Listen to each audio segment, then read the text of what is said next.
Hey, morning, everybody. Morning. Okay, if you're wondering who that person is, it is me. That's how I looked when we started this project. Hey, so what I thought, we had this, last year in May, we had a similar event. At that time, the theme was, "Are you ready?" And we're trying to take feedback and talk to various participants in the marketplace to see what needs to be done to kind of launch single security in June of this year. So what we thought we'll do with 90 days, that's what the countdown clock tells me.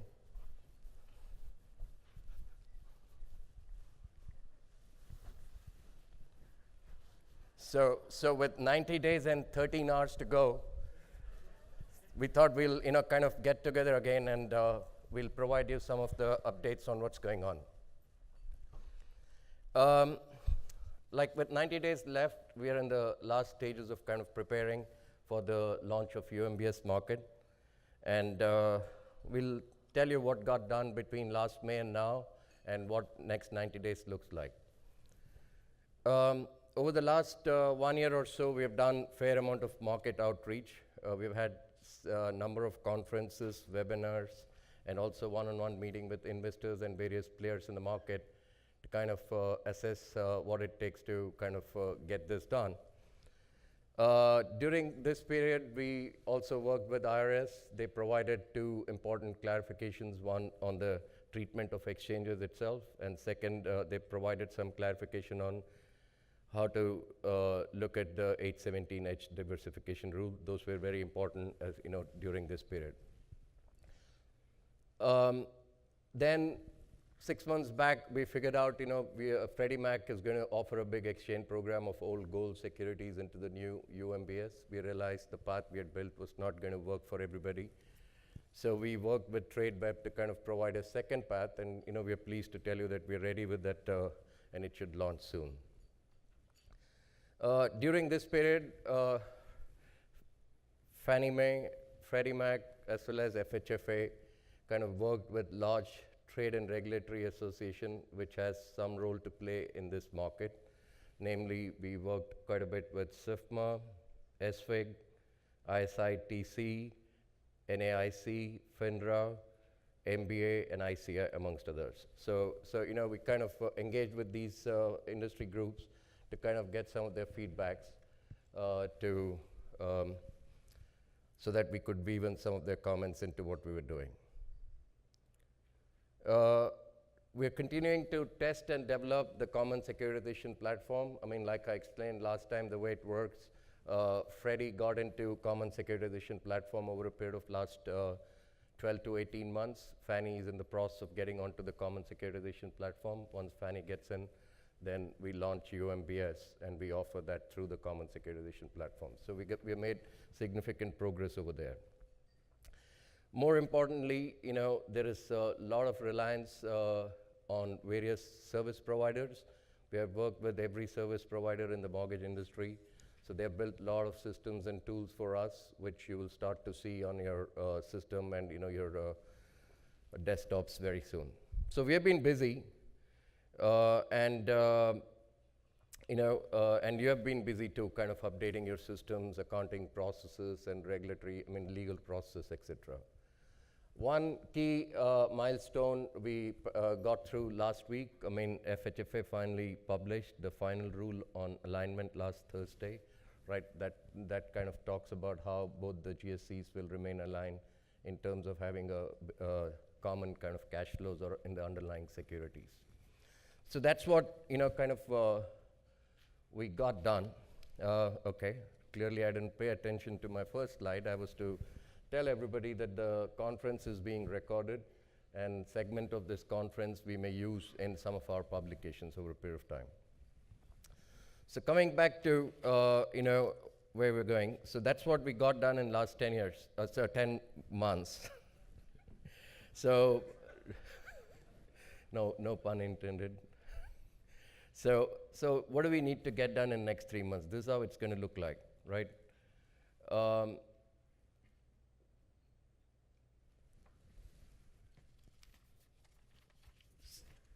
So what we're going to provide the update on, right?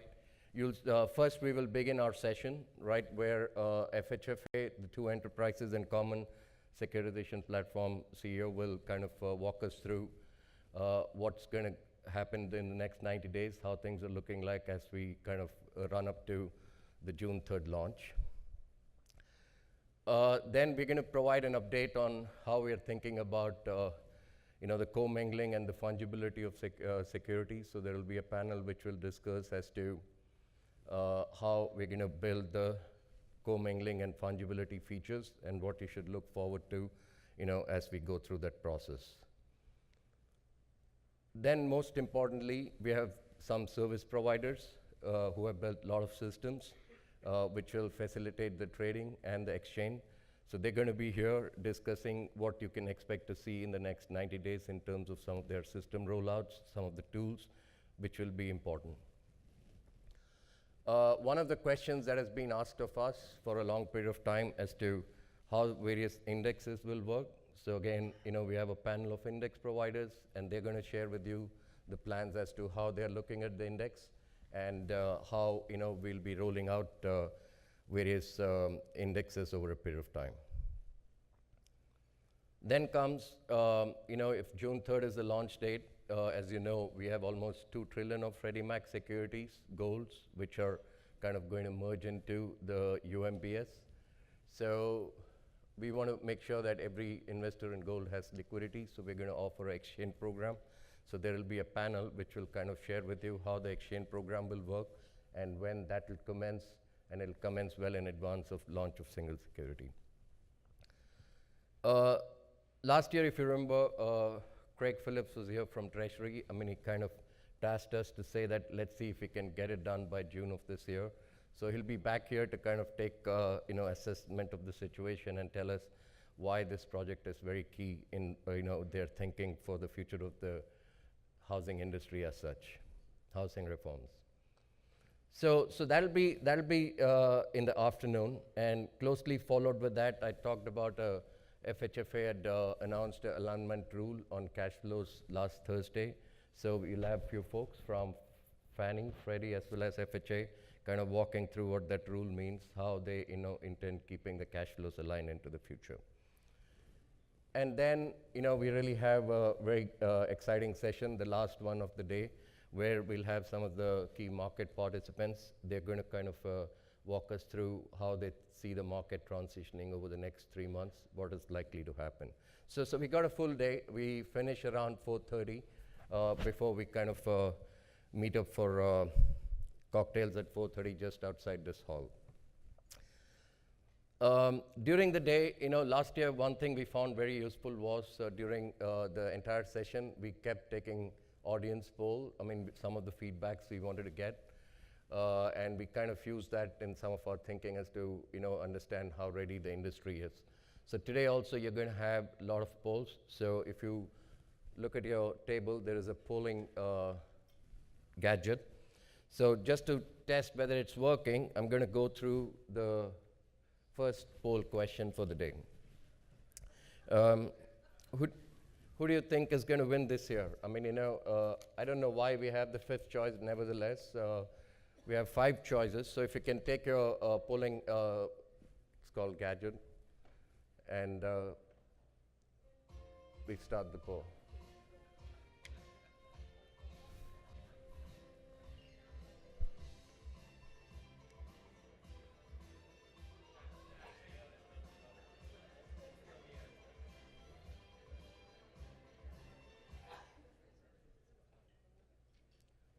Wow. 33 and 29, none of the above. Okay, so it does work. The gadget works, so we're good for the rest of the day. Hey, so I'm going to be, the coordinator for, most of the sessions today. So this is how, we have following breaks. At 10:45, we have a 15-minute break for coffee. At 12:45, we break up for lunch, 12:45 to 1:30, and we come back at 1:30 for the afternoon session. And we'll end the conference around 4:30, 4:35, and then we can meet up outside for a cocktail. So that's the agenda for the day. With that, I want to welcome the first panel, and the first panel will be moderated by Bob Ryan, and he's joined by Mr. David Benson, Mike Hutchins, and David Applegate from respective companies.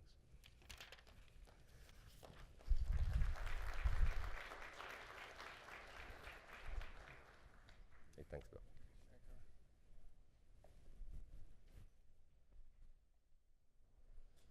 That work? Should we just kind of take these four here? Sounds good.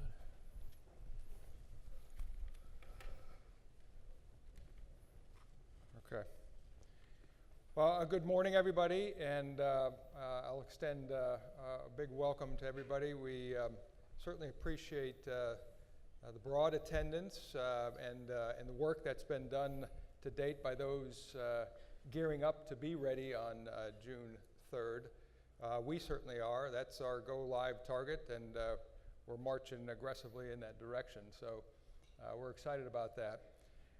We thought we'd start off this morning by talking with three of the key leaders that we're just thrilled and excited to have this talent and this leadership experience guiding us through this process. So we'll kind of run through that and give you a little bit of a sense of what's been accomplished since the last conference, and give you a little bit of what we think needs to happen between now and go live date. So we'll give you a bit of an update from these leaders on that stuff. So let me start with just a quick intro.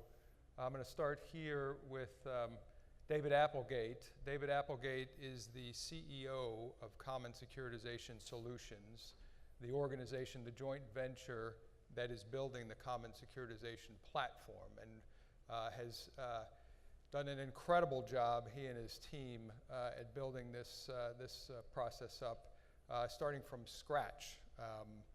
Has its benefits, but it also has its challenges. So anyway, that's been just a tremendous effort on that side. Next to Dave, which we'll call Dave A, is David Benson. And David Benson is the president at Fannie Mae, and a longtime veteran at Fannie Mae, previously the CFO and many other positions there at Fannie, and his experience on that side. So Dave Benson is also the current board chair of the Common Securitization joint venture at this point. So that's Dave B.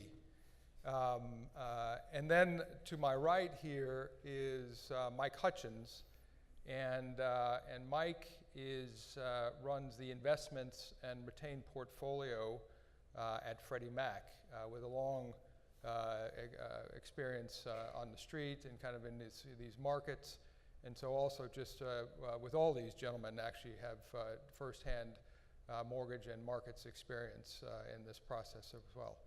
And Mike, if it's okay with you, I'm going to call you Dave H. Not Dave C? No, not Dave C, Dave H. I'll keep the H part, just to get us going. So, all right, so with the Daves, let's get rolling here. So, Dave A, can you, the Common Securitization platform is obviously a key, and making sure that that's up and running is pretty critical as we move forward to the launch. But can you give us a little bit of an update on kind of how the testing process is going, how you're comfortable you are with that, and also maybe touch on some of the milestones and the schedule from between now, kind of the big milestones that we need to accomplish going forward here. Yeah, will do. Big picture, we're very comfortable with the progress the platform has made. Everything is on track for June, so we're trending in a very positive direction. As a reminder, and Shankar had referenced this in some of his commentary, the platform's actually been up and running with Freddie Mac doing single class production for over 2 years. Total issuance is north of $1 trillion. There's about $2 trillion that's outstanding today on the platform, where we're handling the bond administration functions. And the CSS and the Freddie Mac team have developed a very good partnership And I think we've proven out pretty clearly over these past 2 years that we're running a solid and safe and sound operation. Obviously, when you move to go live with UMBS, the platform picks up additional functionality, and it also picks up Fannie Mae in terms of a very important additional participant to the platform's operations. So where we sit today is that we're actually in parallel with both Fannie and Freddie. And what parallel means is that at CSS, we are mimicking day-in-the-life operations, and we are comparing our output to the actual activity that's going on at both Fannie Mae and Freddie Mac. And the very positive outcomes is that the results that we expected related to the UMBS security are indeed occurring, and we are reconciling very closely with the daily activity that's occurring at Fannie and Freddie. So this is a critical phase. We started it back in November, and this is the last critical phase of testing. We've done various forms of testing that all lead up to this parallel that at CSS we really consider production. We are executing all of our controls, and we are executing all of our system performance attributes as if we are running the UMBS. We are in full practice mode for the June launch. Some other critical things that we've tested prior to parallel and that we are doing in parallel, it's very important to, I'll call it stress test your systems and operations. So we've done pretty thorough performance testing to make sure that the platform and our operations teams can manage through extreme volume scenarios. We also have numerous third parties that the platform needs to interact with. And we've successfully completed all the critical testing with those third parties. So a primary illustration there would be the New York Fed. We are, I like to look at it as the single source of success for this initiative. And what that does is that puts an enormous amount of reliability on the integrity of our platform. And we have to be strong in terms of business continuity and disaster recovery. We ran a live failover in parallel. So we actually took down our primary operations, our primary technology and data centers.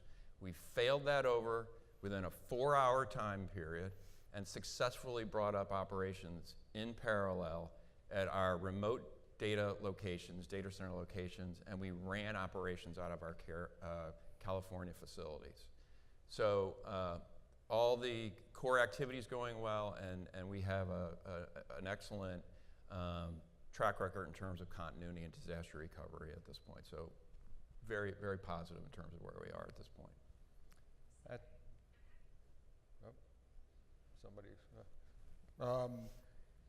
So no, that's actually fantastic, and I would I'd be surprised to see the show of hands of many institutions that could fail over live like that in 4 hours and kind of recover.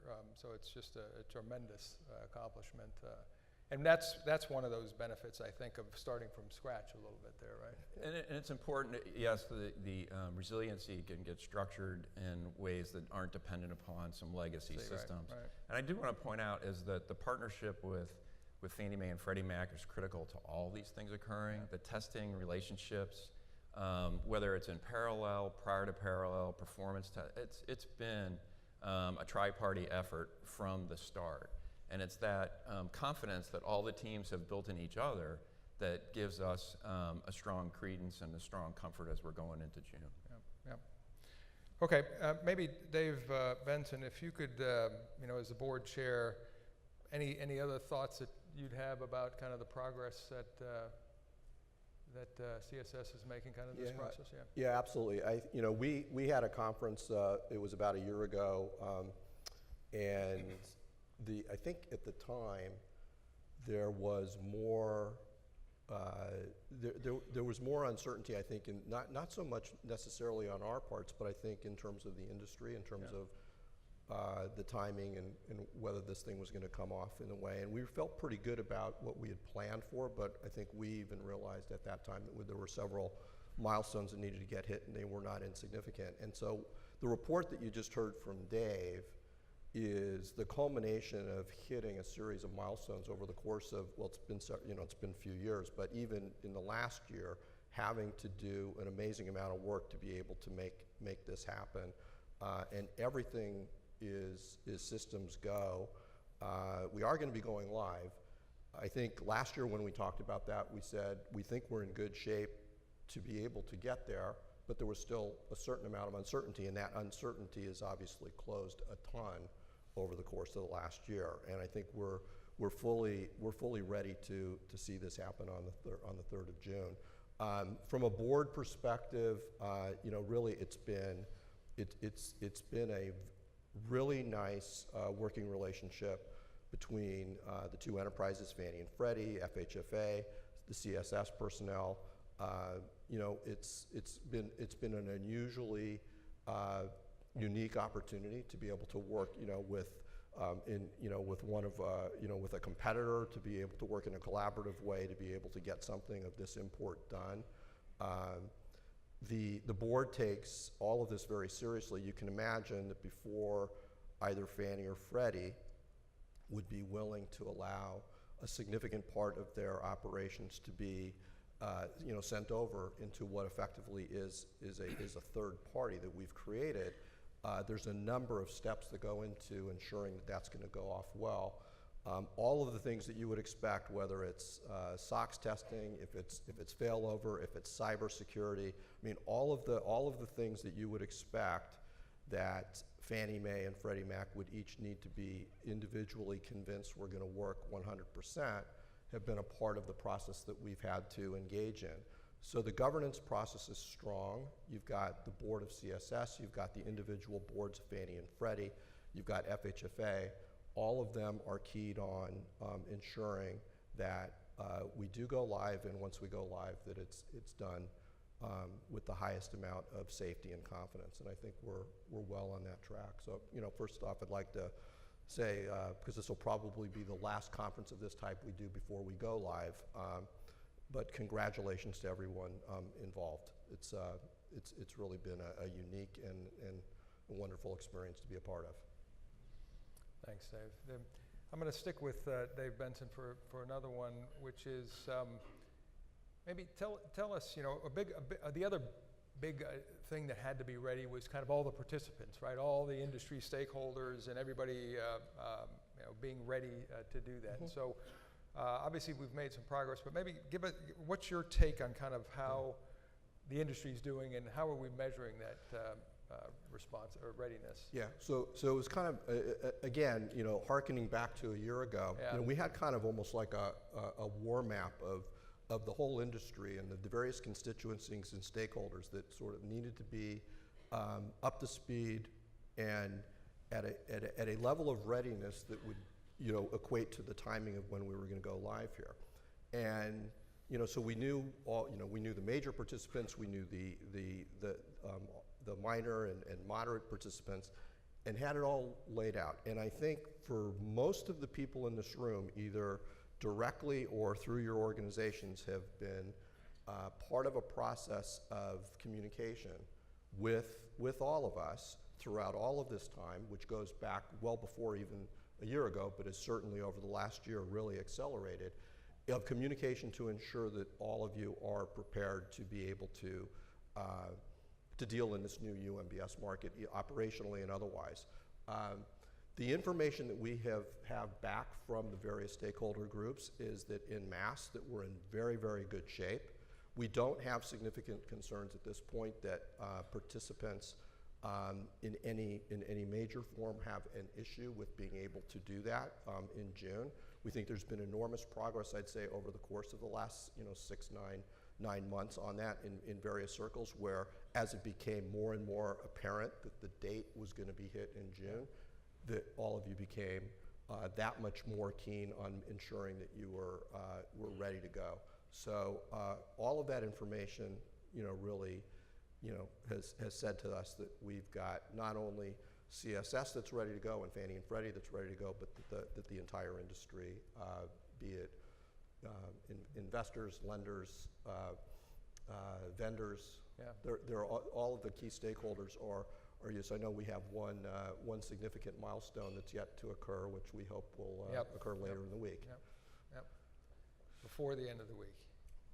Before the end of the week. Okay, great. Thank you, Dave.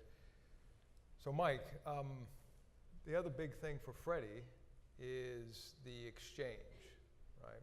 Exchanging the goals for the new UMBS.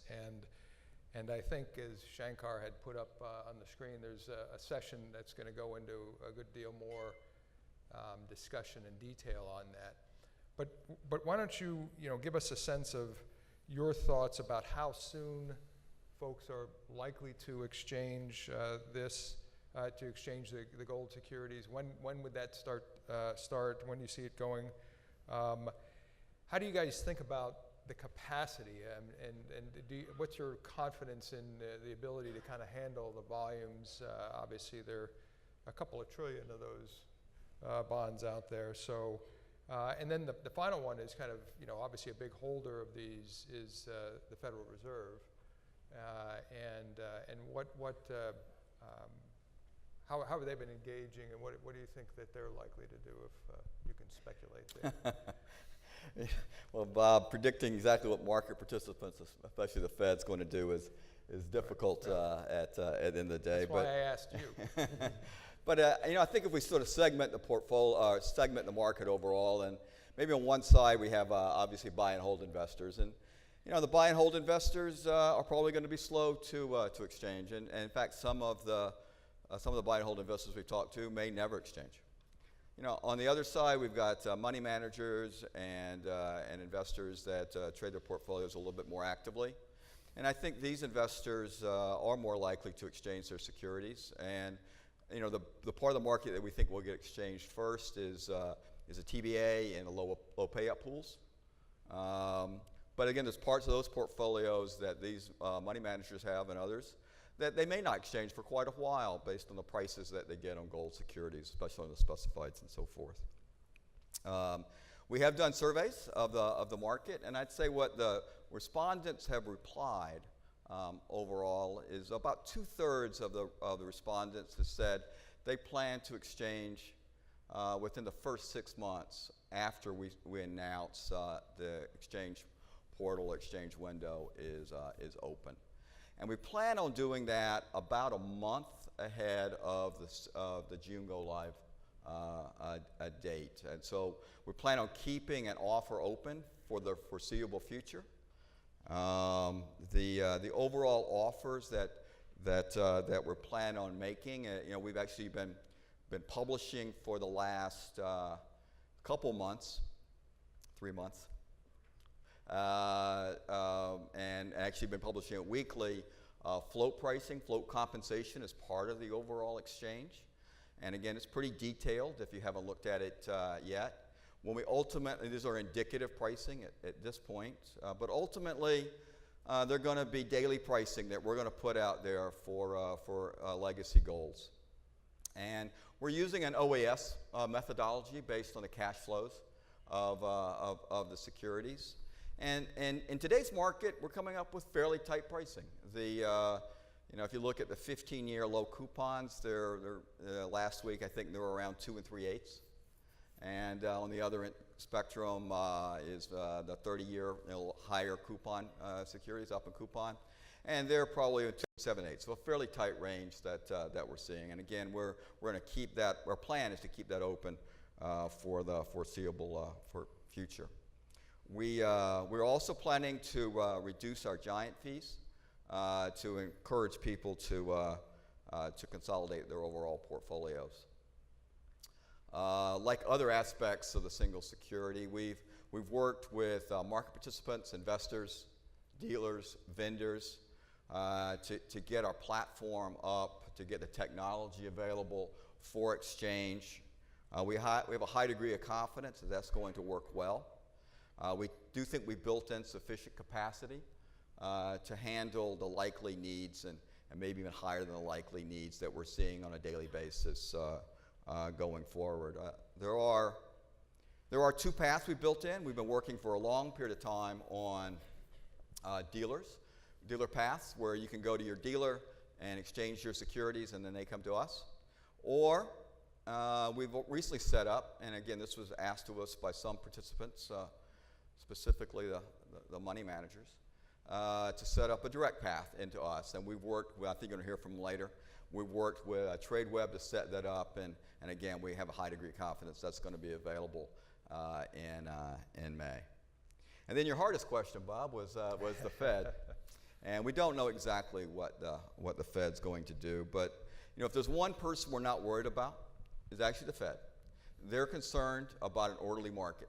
Yeah. And so whatever they decide to do, we'll work with them to accommodate whatever plans they have in terms of an exchange. Great. Okay, let's jump a little bit to a discussion around alignment. And Dave Benson, here, obviously this is, aligning prepay speeds, cash flow speeds, and the like. And maybe if you could just give us your thoughts about kind of where we are and how Fannie's thinking about that. So I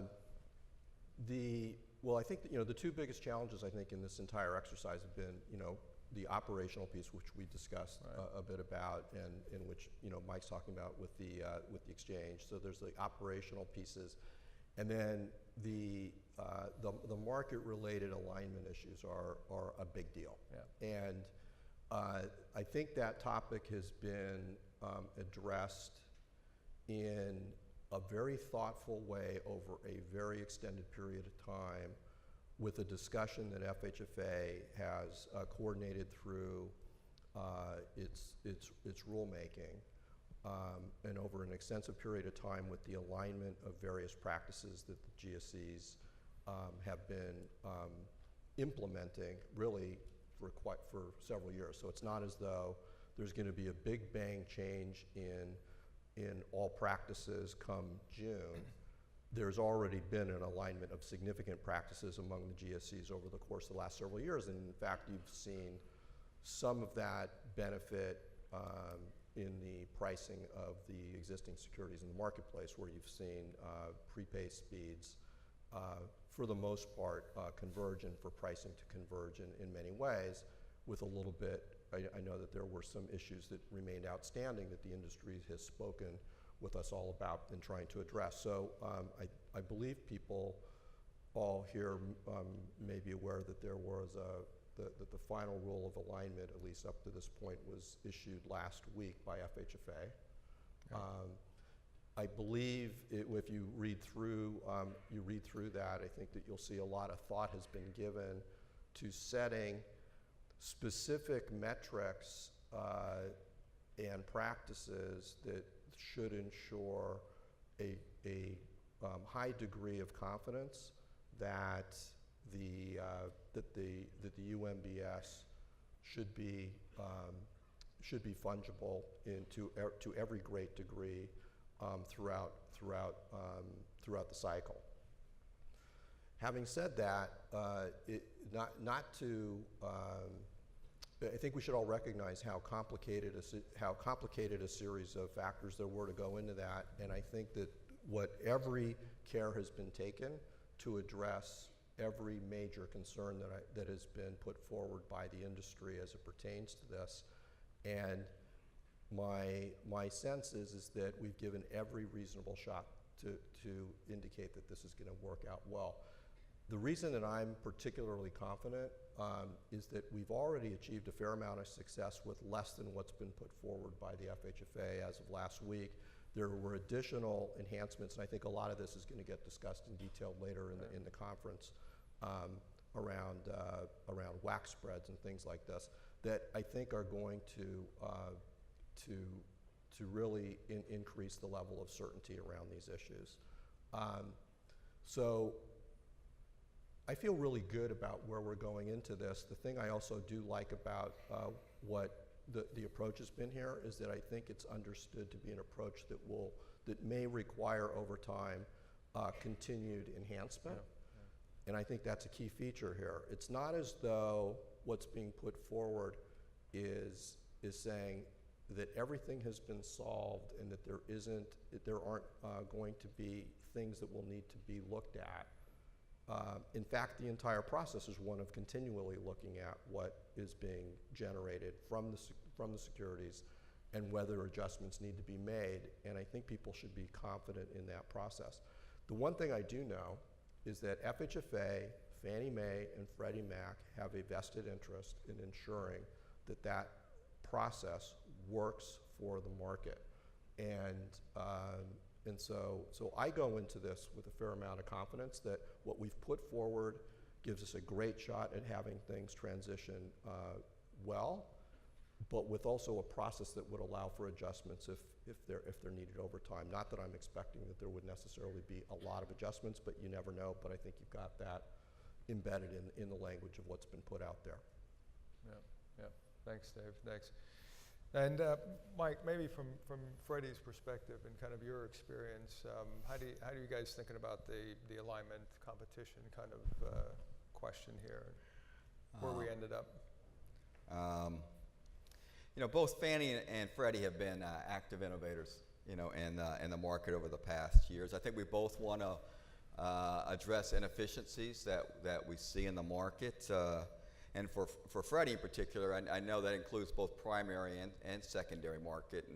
And we think it's in the best interests of the market. I think it's in the best interest of our customers. And we think it's in the best interests of mortgage borrowers writ large. But that said, we both recognize the need to have a well-functioning TBA market. And we understand that some of these actions that we could have a negative impact on the TBA market, and so we have to ameliorate some of these desires. We at Freddie obviously realize what reason we're all sitting here is the Gold Fannie swap at the end of the day. What we don't want to develop is a new Gold Fannie swap. So we don't want our securities to be stipped. And we focused a lot of time and a lot of effort over the last few years, as Dave mentioned, to making sure that the fundamental securities that we produce align as close as we possibly can have, fundamentally align to the prepaid characteristics of Fannie Mae securities. Now, our basic tool is seller mix, but it's not our only tool. We have lots of tools, and we spent a lot of time and a lot of effort, and we will continue to do that once the UMBS goes live, to ensure to the best of our ability that our securities match Fannie Mae securities so that the market doesn't have to develop the technology to stip. You don't want to stip, and we don't want you to. It would be a disaster for all of us if we see a new Gold Fannie swap develop at the end of the day. That said, what we also think, and we're very supportive of, is having a regulator like FHFA that can align guidelines. And that helps us. Instead of me guessing what Fannie's going to do, I know what they're going to do because they're going to follow what FHFA has put in guidelines, what the current guidelines are, and as those guidelines change over time, makes our job a lot easier going forward. And not only do they have guidelines, but they can monitor those guidelines at the end of the day. And, they trust us, but verification is a good thing too. So we completely agree with, and we think it's in the best interest of the market, given FHFA's role. Yeah. Thanks, Mike. Yeah, and I'll add just these processes have been in place with the GSEs for a long time. Longer at Freddie is kind of having traded at less than their economic value, so they've been at this a lot longer. But both of the enterprises have been actively engaged in. There's a pretty rigorous process that goes through. New initiatives are considered through that process. The FHFA is engaged in those reviews and understanding, and then there's the ongoing monitoring of these activities. And we think that we're striking kind of the right balance between allowing for the innovation, allowing for the different kind of perspectives and how they deal with customers and slight modifications, but not doing it at the expense of the cash flow differences or prepayment differences. And so that's going to be the ongoing piece. But it's been in place. This codifies it going forward and puts a framework around it to make it more durable. And that's kind of a really key and important component of this. And again, I would just emphasize too, both enterprises and the FHFA know and understand how important it is to have a well-functioning MBS market. And if you destroy that, you destroy a lot of the overall value of the whole system. I mean, that's the one really unique thing that moves this market. So I think there's a lot of alignment within that kind of around what the objective and the importance of this is. With that said, maybe Mike, if you could also give us a little bit of perspective about what happens to the gold PC market going forward. So, you know, you sense that, you know, not everybody's going to convert to the UMBS, some buy and holds, but how does this? Is it going to continue to trade? What's going to happen here with the gold market as you see it? Well, Bob, we're going to stop. We're going to stop issuing 45-day securities once the UMBS goes live. And what's going to happen as part of that? Well, obviously, there are going to be legacy securities now. And so there's going to be pay downs of those securities, prepays. Number of market investors are going to, institutions are going to exchange their securities. So over time, there's going to be less and less 45-day securities out there. But what's important is that we plan, at least for the foreseeable future, to continue to make a daily offer for existing golds out there in terms of putting out a pricing grid, as I mentioned before, of float pricing, again, based on this OAS methodology and the cash flows of the underlying securities, and that exchange into the UMBS.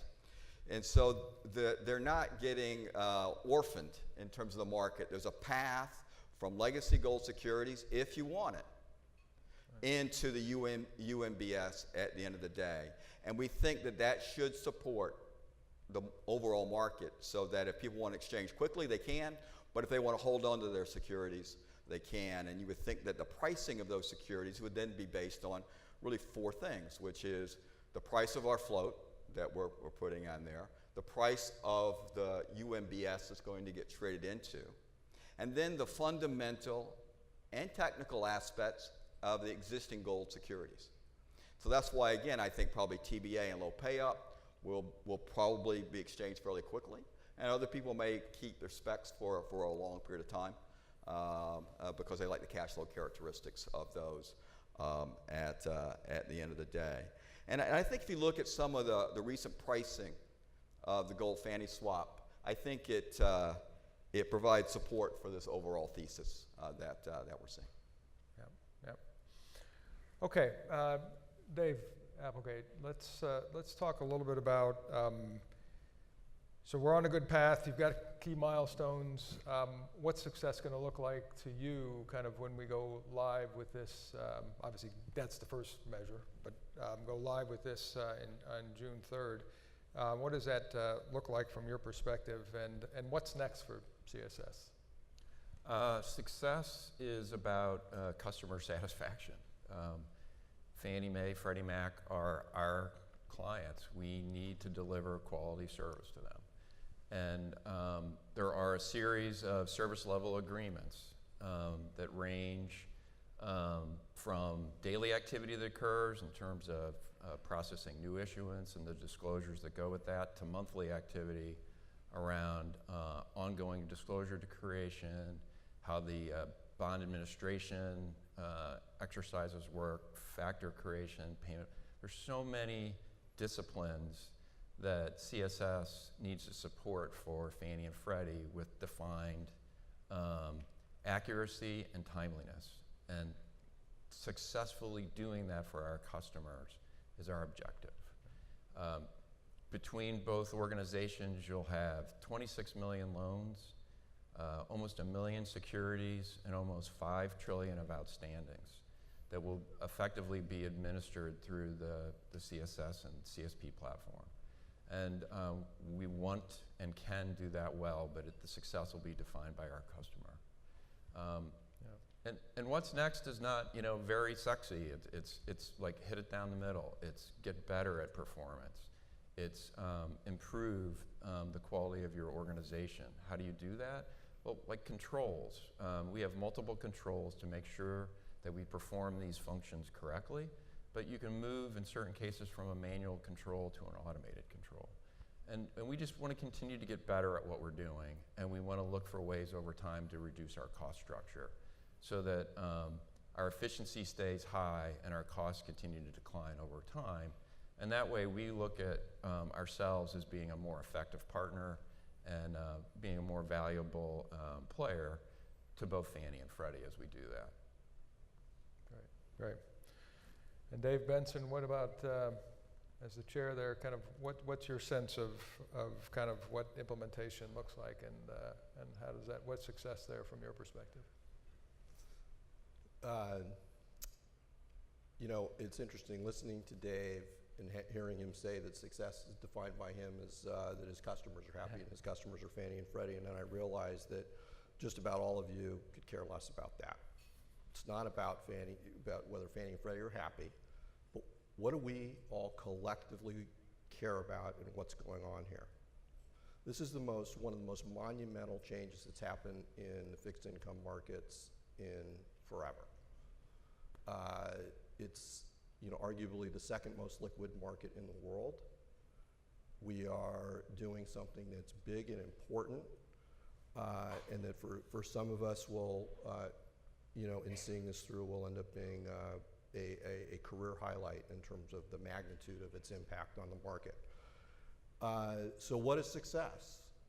Success is that the liquidity of the mortgage market is enhanced by this process. The liquidity and pricing that accrues to these securities directly flows into to the efficiency by which and the cost at which consumers are able to get a mortgage here in the United States. And the capital flows, the global capital flows that are involved in this particular market are enormous. This has enormous implications for the manner in which the global capital markets work. And so success here is, one, getting the benefits out of this process that were discussed at its inception, which were the enhancement of liquidity, which meant that at a minimum, that the liquidity of what was seen in the Fannie Mae MBS market would be seen in the collective market of UMBS, which included Freddie Mac, which is a very significant portion of the mortgage market, but that would be at a minimum. The hope and expectation is that the liquidity could even be improved upon that. And that's what ultimate success looks like here. Now, to get to that vision of success, we've got to get through the next several months of transition. And it is incredibly important that transition come off in a good way that allows for the ultimate vision of what I've just talked about to happen.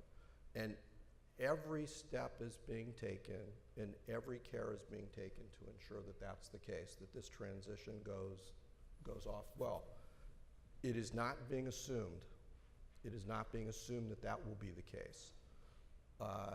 All of the important institutions that are represented in this room are involved in one way or another in ensuring that transition goes well. I will say that I would not expect that transition will be completely frictionless. We have some important things that are happening, whether it be the exchange process, the operational side, the formation of the new UMBS TBA market. There's a number of things that are going to happen, and there are going to be what I would consider to be interesting market phenomena for people to watch and people will view and will be a part of. And we will get through all of those things, and the goal is to have that transition come off as smoothly as possible. I think the markets are resilient enough to be able to do that. I don't expect that that we will get through that without there being a day where someone will claim that a transaction occurred in the market that looked odd, or that there was a price or something or other. And I think what everyone reflected in this room needs to hope and trust is that as that goes through, is not to overplay what appear to be the exceptions, but to look at what the overall direction and path of what's happening is. I firmly believe that as we get through that transition, it will probably be smoother than what people expect, but not probably as smooth as what we would all want. Yeah. But I think that's okay because that's what markets do. And markets are very, very good about being able to equilibrate and be able to find their way, which I fully expect that this will be the case. And then after, whether it's days, weeks, or months, that the market will equilibrate to a place that I think everyone will be extremely pleased with. Yeah. So that's the definition of success here. Good. Appreciate it. No, thank you. Yeah, I mean, I think we actually have, through the final rule on alignment and the kind of all the input from stakeholders, the excellent input and the updates that we made to that, I think we actually have the structure to actually have a stronger MBS market than we had before. We've kind of narrowed in, we're focused on more of these alignment things. I think there's a real strong case to be made that the quality of these cash flows in this MBS security is going to be stronger than what we've experienced before in the marketplaces going forward. So I do think that there's some real opportunity here, and obviously combining the two securities to make it one market should help in that respect as well. So I don't know if anybody else had any parting shots or comments? No? All right, it's a wrap. 20 seconds left. Thank you all very much. Appreciate that. And let's get ready for June 3rd. Let's go.